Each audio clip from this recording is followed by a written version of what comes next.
అందరికీ నమస్కారం అండి. తెలుగు స్టోరీ బుక్ ఛానల్కి స్వాగతం.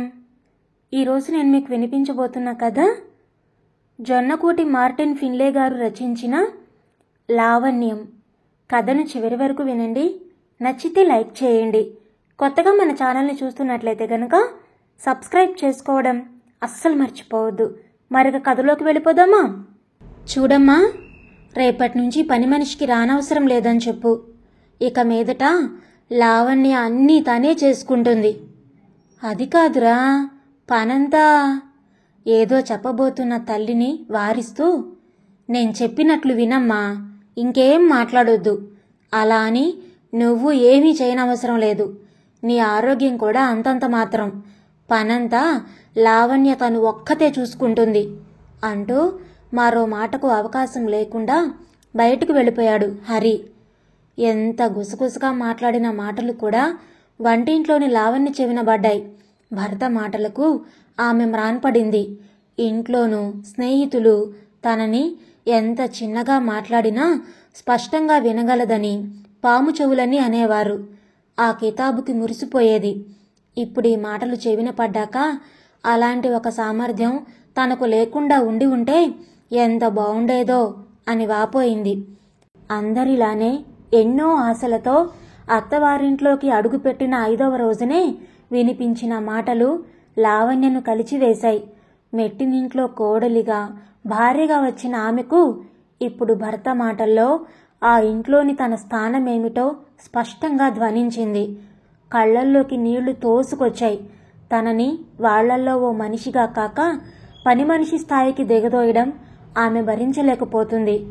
భారీ మొత్తం మూల్యంగా చెల్లించి తల్లిదండ్రులు తనకు వివాహం చేసి అత్తవారింటికి పంపింది ఇక్కడ భర్తకు అత్తగారికి సేవకురాల్లా సేవలందించడానికా అన్నది ప్రశ్న అయింది ఇప్పుడు ఆమెకు.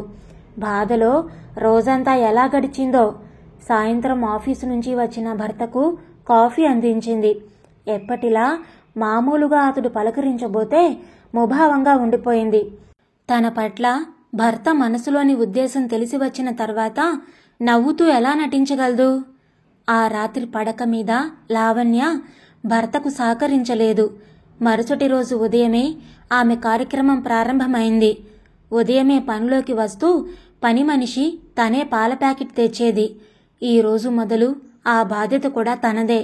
5 నిమిషాల దూరం నడిచి వెళ్ళి పాల ప్యాకెట్ తెచ్చేసరికి ఉదయం పూట నడకతో కొద్దిగా ఆయాసంగా అనిపించింది. అలాగే మొహం కడుక్కొని పాలు కాచి కాఫీ ఫిల్టర్ వేసి భర్తకి అత్తగారికి బెడ్ కాఫీ అందించి తను కాస్త గొంతులో వంపుకుంది. తర్వాత రాత్రి తాలూకు ఎంగిలి గిన్నెలు ముందేసుకుంది. ఇంతకు ముందెన్నడూ అలవాటు లేనిది. ఆ అవసరం రాలేదు. ఇంట్లో తల్లి చెల్లెళ్ళు వాళ్లే చేసుకునేవారు.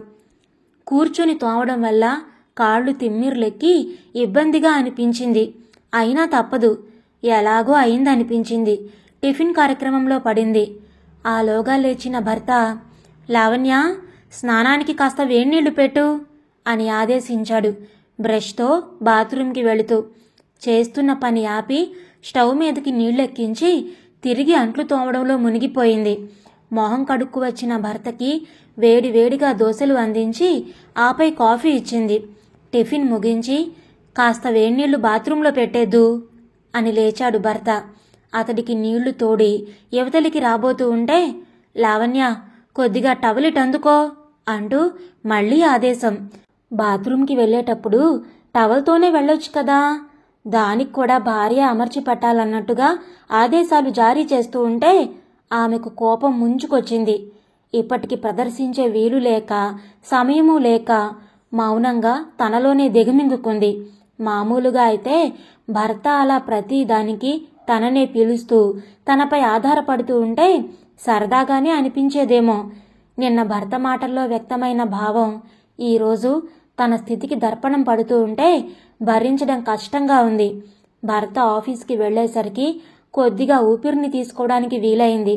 అది కూడా తాత్కాలికమే. బియ్యం పప్పు కడిగి స్టవ్ మీద వేసి తర్వాత తడిగుడ్డతో ఇల్లు మాపు తీసింది.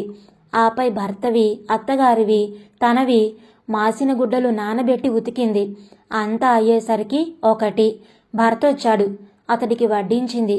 అత్తగారు కూడా తిన్న మీదట తను భోజనం చేసింది. భర్త వెళ్ళిపోయిన తర్వాత కాసేపు నడుం బాలుద్దాం అనుకుంటూ ఉండగా, బియ్యం కడిగి ఎండబెట్టమ్మా, ఆనక తిరగలి విసిరితే సాయంత్రం ఉప్మాకి పనికొస్తుంది అంది అత్తగారు. ఆమెకి బొంబాయి రవ్వ కంటే బియ్యం పట్టిన రవ్వే ఇష్టం. కడిగిన బియ్యం ఎండబోసి కాకులు రాకుండా కర్ర పట్టుకొని కూర్చుంది. గంట తర్వాత తిరగలి పట్టి రవ్వ చేసింది. ఆ సరికి 4 అయింది. 5ంటికి టెన్షన్గా భర్త వచ్చేస్తాడు. ఈలోగా టిఫిన్ రెడీ కావాలి. వంటింట్లోకి నడిచింది. సాయంత్రం భర్త వచ్చిన తర్వాత ఉప్మాతో కాఫీ కూడా అందించి మౌనంగా వంటింట్లోకి వెళ్ళిపోయింది. మాటామంతి లేకుండా. భార్య వరస చూసి నవ్వుకున్నాడు హరి. ఆమె మొహంలోని పనిభారం, అలసట చూసి సంతృప్తిగా ఫీలయ్యాడు. లావణ్య సాయంత్రం వంట కార్యక్రమంలో పడింది. పూర్తయ్యేసరికి 8. భర్తకు అత్తగారికి వడ్డించి తను తిని లేచేసరికి 9. ఎంగిలి గిన్నెలు బాత్రూంలో చేర్చి స్నానం కానిచ్చి వచ్చేసరికి 9:30. తీరిక చిక్కని పనితో వళ్లంతా హోనమయ్యి బాగా బడలికగా అనిపించింది. గదిలోకొచ్చేసరికి భర్త తన కోసమే ఎదురు చూస్తూ కనిపించాడు. అతడెందుకు ఎదురు చూస్తున్నాడో తెలిసి ఆమెకి చిరాగ్గా అనిపించింది.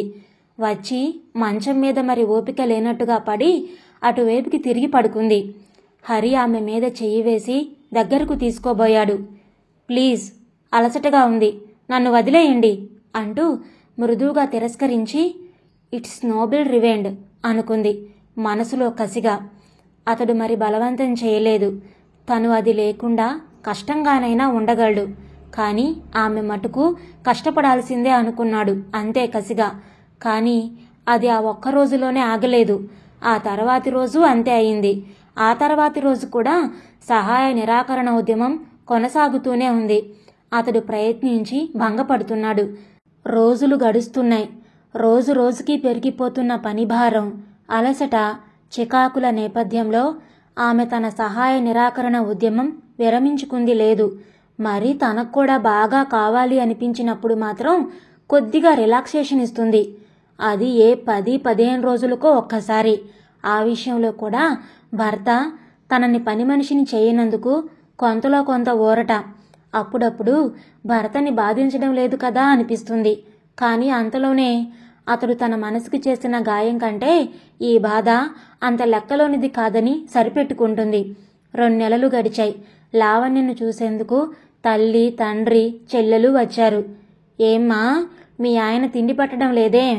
ఎంత పుష్టిగా ఉండేదానివి, ఎలా చిక్కిపోయావే తల్లి అంటూ కూతుర్ని చూస్తూనే కళ్ళనీళ్లు పెట్టుకుంది లావణ్య తల్లి.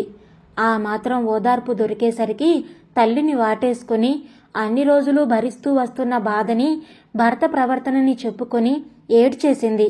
తన కూతురు పడుతున్న కష్టం విని ఆ తల్లి తల్లడిల్లిపోయింది. వాళ్ళిద్దరినీ అలా చూసి తండ్రి మాత్రం ఎందుకో నవ్వి ఊరుకున్నాడు. అక్క, అమ్మ అలాగే అంటుంది, కానీ అసలు నువ్విప్పుడు ఎంత స్లిమ్గా తయారయ్యావో. ముద్దొస్తున్నావనుకో.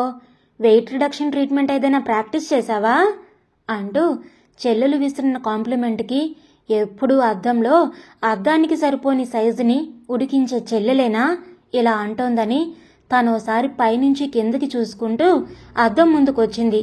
పని ఒత్తిడితో, ఒకలాంటి నిర్లిప్తతతో అద్దానికి, అలంకరణకు దూరంగా ఉన్న లావణ్యకు అద్దంలో తనని తాను చూసుకున్న మీదట చెల్లెలి కాంప్లిమెంటులో అతిశయోక్తేమీ ధ్వనించలేదు. ఎంత స్లిమ్ముగా అయ్యాను అంటూ తనలో తానే మురిసిపోయింది. తన లావు శారీరక సహజమైనదని, ఇంతకాలం పుట్టింట్లో ఏమాత్రం కష్టపడకుండా సుకుమారిగా పెరగడం వల్ల తను లావయ్యానని ఇప్పుడు తెలుసుకుంది. తనను పని మనిషిని చేసి భర్త పరోక్షంగా తనని బాధించినప్పటికీ దానివల్ల చేకూరిన ప్రయోజనం చూసి మనసులోనే భర్తకు థ్యాంక్స్ చెప్పుకుంది. అల్లుడు క్యాంపుకు వెళ్లి ఉండడంతో కూతుర్ని మాత్రమే చూసుకుని బయలుదేరిపోయారు లావణ్య తల్లిదండ్రులు. వాళ్ళు వెళ్లిన తర్వాత భర్త కోసం తెచ్చిన కొత్త బట్టలు బీరువాలో ఉంచుదామని బీరువా తెరిచి లోపల పెట్టబోతూ ఉంటే ఓ మూల డైరీ కనిపించింది. కొత్తది. భర్తకి డైరీ రాసే అలవాటుందా అని ఆశ్చర్యపడుతూ తన గురించి ఏదైనా రాసి ఉంటాడా అని ఉచ్చుకత్తుతో డైరీని చేతుల్లోకి తీసుకుంది. హరి క్యాంపు నుంచి వచ్చేశాడు. ఎప్పటిలాగే ఆ రోజు పనులన్నీ ముగించుకుని 9:30 అవుతూ ఉండగా లోనికొచ్చింది లావణ్య. ఈ రోజు ఆమె మొహంలో ఎప్పటిలా అలసట కాక కొత్త హుషారు ఏదో కొట్టొచ్చినట్టు కనిపించింది హరికి. దానికి తోడు తెల్ల చీర, మల్లెపూలు. ఛాన్స్ తీసుకోమని అన్యాపదేశంగా చెప్పేందుకే ఆమె తెల్ల చీర, మల్లెపువ్వులతో ముస్తాబవుతుంది. ఏ 10-15 రోజులకో అరుదుగా వచ్చే అవకాశం ఈసారి ఇంత తొందరగా లభించిందేమిటా అని ఆశ్చర్యపడుతూ, ఇవాళ ఈ అభాగ్యుడిపై దయ కలిగిందన్నమాట అన్నాడు కొంటెగా నవ్వుతూ. ఇవాళ మాత్రమే కాదు, ఇక నుంచి ప్రతిరోజు అంది తలదించుకొని. ప్రతిరోజు? యాహూ, నిజమే? సందేహంగా అడిగాడు హరి ఆమెను దగ్గరగా తీసుకుంటూ. అవునండి, ఇక నుంచి పస్తులతో పనిలేదు. నాపై మీకు సర్వాధికారాలు ఉన్నాయి. కేవలం ఓ భర్తగా కాదు, నా మనసుకు నచ్చిన నా భర్తగా అంది అతని గుండెల మీద వాలిపోతూ. అయోమయంగా చూశాడు హరి భార్య కేసి. ఆమెలో ఈ అకస్మాత్తు మార్పుకి మూలమేమిటో తెలియక. మీ డైరీ చదివాను అంది లావణ్య అది గమనించి. వాట్? అరిచాడు హరి. అవును నవ్వుతూ భర్త కేసి చూసి, నా గురించి మీ మనసులోని అభిప్రాయాన్ని మీ మాటల్లోనే చదివాను. ఇంతకాలంగా నన్ను వేధిస్తున్న బాధకు ఆ విధంగా సమాధానం దొరికింది అంది. దేనికి చదివావు? హరి చిన్నబుచ్చుకున్నాడు. చదివితే మాత్రమే? మీరు కోరుకున్న రిజల్ట్ వచ్చేసింది కదా. ఏమీ కాదు, రిజల్ట్ చూసి నేనే చెబుదామనుకుంటున్నాను. నువ్వే ఈలోగా చదివావన్నమాట. పోనీ అన్నాడు హరి. లావణ్య పేరుకు తగినదే, కానీ లా ఒక్కింతయ్య అన్నట్లు కొంచెం లావుగా అనిపిస్తోంది. తగినంత వ్యాయామం ఉంటే తగ్గుతుందనే నా నమ్మకం. పని మనిషికి రావద్దని చెప్పేశాను. అమ్మకి కూడా ఏమాత్రం సహాయం చేయొద్దని చెప్పాను. ఇంట్లో పనిచేస్తూ చేసే ఎక్సర్సైజు, వెయిట్ రిడక్షన్ ట్రీట్మెంట్కి ఏ విధంగానూ తీసిపోదు. నా అంచనా రైట్ అయితే 1-2 నెలల్లోనే లావణ్య మెరుపుతీగవుతుంది. డైరీలో తను రాసిన 4 వాక్యాలు హరి స్మృతిపదంలో మెదిలాయి. మీ మనసులోని ఉద్దేశం తెలియక మీ పట్ల కఠినంగా ప్రవర్తించాను. పని మనిషిని చేశారని కినుక వహించి కొత్తగా పెళ్ళై పెళ్ళైన కొత్తల్లో ఉండే ముద్దు మురిపాలకు మిమ్మల్ని దూరం చేశాను. ఎక్సర్సైజ్ ప్రాముఖ్యం నాకు తెలిసొచ్చింది.